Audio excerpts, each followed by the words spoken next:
China is currently developing the Xi'an H-20 stealth bomber, a significant step for a country whose current bomber, the H-6, is considered outdated.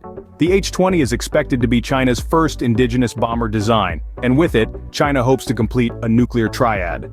However, the Pentagon remains unimpressed, citing design challenges and inferiority to American low-observable platforms. On the other side of the world, the United States unveiled the B-21 Raider, its newest nuclear stealth bomber, in response to rising concerns over potential conflicts with China and Russia.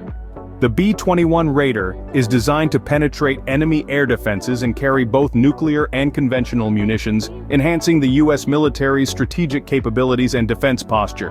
While China has recently taken the lead in terms of intercontinental ballistic missile launchers, the U.S. still maintains a nuclear edge through superior warhead numbers and capabilities in other areas, such as long-range bombers and submarines. In summary, China's military advancements, particularly the development of the H-20 stealth bomber, signify a noteworthy shift in global military power. However, when compared to similar aircraft from other countries, notably the United States B-21 Raider, questions arise about the H-20's capabilities and comparative effectiveness. While the future of stealth technology and military power balance remains uncertain, one thing is clear: the race for military supremacy is a never-ending journey, where innovations and advancements continuously redefine the landscape.